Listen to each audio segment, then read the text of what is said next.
Hi everyone. So this is the picture assignment video. I'm going to be explaining what this assignment actually is, so you can understand how to begin it. So as I said, it's called the preliminary and full picture assignment.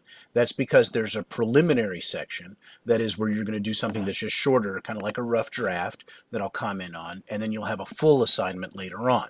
And I'll explain that as we go through this. And I said this is called creative nonfiction. I call it the picture assignment because I want you to base it upon a picture that you have, but it's what we call creative nonfiction. So let me go through and talk about what that means. Creative nonfiction is a kind of writing in which we tell true stories about ourselves in a way that is engaging and interesting to the reader. So nonfiction, fiction means it's made up, and so this is nonfiction, but it's done in a creative way that says, look, how can we tell a story about ourselves in a way that as I say here, is engaging and interesting to the reader?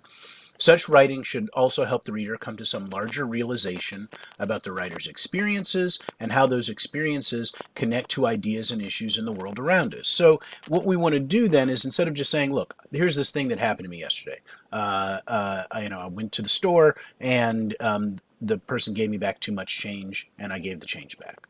I mean, that happens, right? That's true. It is nonfiction, but it is not allowing us to come to some larger realization about those experiences and how those experiences connect to ideas and issues in the world around us. That's something that happened. Somebody gave me too much change back. But how does that helping me think about some larger ideas? And that's what we want to ultimately be going for, is thinking about how these experiences get us to think more deeply about things that are going on. I say here, I know that description above might sound intimidating. That is, you might feel like, wait a minute, can I say something really important? I'm just this normal person living this normal life. Does anything really important happen to me? Anything that allows people to think about the issues around them? I say you might be worried about whether you have interesting experiences or how you might turn your experiences into something others can learn from. Right? And I understand that concern. But if you look at the samples that I have in the folders, I say, however, the sample assignments, Catskill, Wonder Wheel, and Wedding Picture, were all written by former students. And I think that those are great examples of what I'm looking for here. And there's nothing, I think, so big and earth-shattering about that. Wonder Wheel is about a student who rode a Ferris wheel with her daughter. And on some level, that's like, well, I went on the Ferris wheel with my daughter. Well, who cares about that? Well, but the way she writes about it, she starts to say, look, there's some interesting experiences we have to say about who we are, about how it is that we begin to get courage in the world, how we can find courage in unlikely places, things like that. Catskill is just about a student who went on a hike in the Catskills, in the mountains just north of New York City. She just went on a hike. But she begins to get us to think about how that hike gets her to think differently about things that have happened to her. Wedding Picture is about a student who is just thinking about looking at a picture of her parents' wedding and thinking about the things that her parents have given her in her life. And so none of these is like, oh my God, the most amazing thing that happened. I went on the Ferris wheel with my daughter. It's like, well, that's not by itself, it's not that exciting. But they turned it into something I think that is going to be meaningful. And so, again, that's important because I want you to recognize that you have experiences that on some level might not seem meaningful, but if you start to think about them, you can make them more meaningful. Um, just like if we look at the other examples that we have of hiding places, she's just talking about a bathroom in the house where she lived, right, and talking about her family. Fish Cheeks that you're going to have to look at.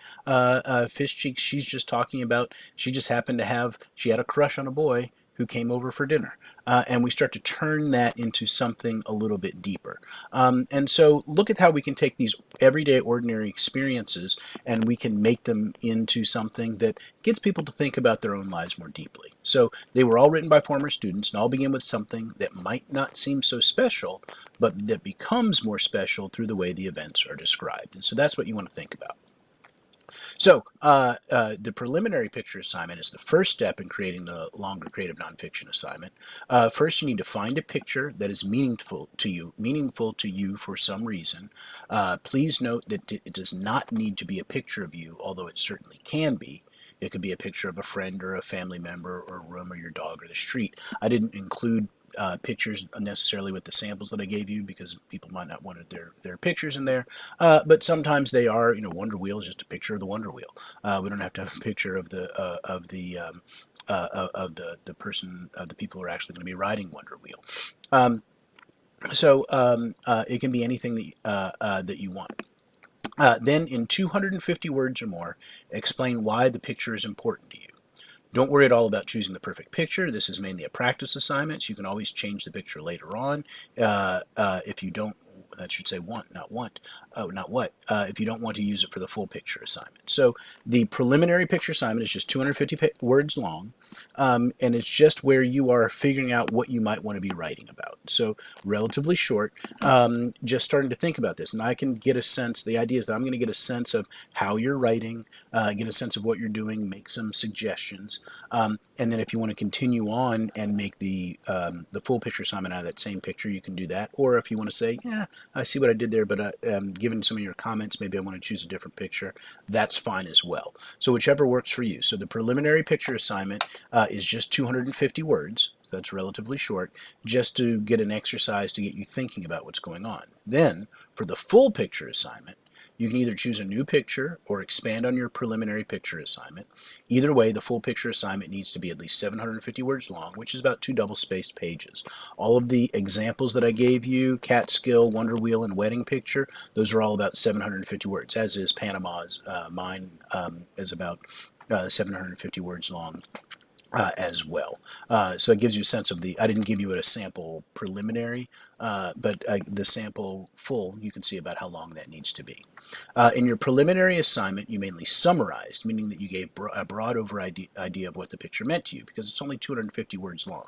So you gave a broad sense of what was going on. That's pretty much all one can do in 250 words. But now that you have 750 words to fill, you can tell much more complete stories. Think about the readings we have had so far: Panama, Hiding Places, Fish Cheeks, as well as the samples, Catskill, Wonder Wheel, and Marriage, A Wedding Picture. How did those authors tell stories in a way that made the reader feel as if they were there, right? So that's a sense. Writing something that makes me feel like when I read it, oh, I'm actually there. I feel like I'm actually experienced it. I can understand those feelings.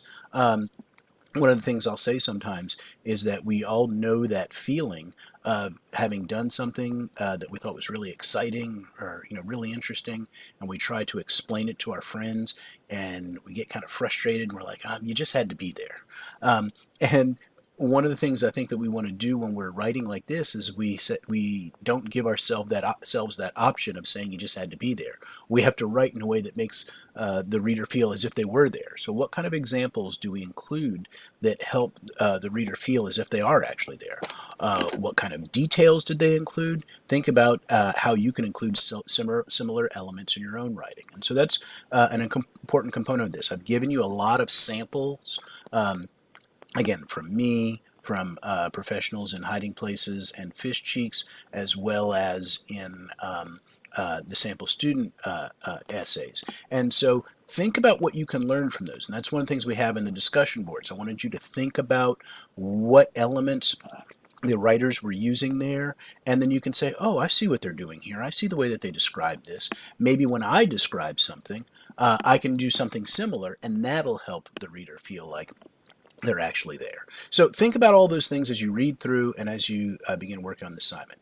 As always, if you have any questions about this, if after watching this video you're still like, I'm not exactly sure what I'm supposed to be doing, is this right, is this right, how should I be dealing with this, just make sure to send me an email or you can give me a call during my office hours and we can talk about that.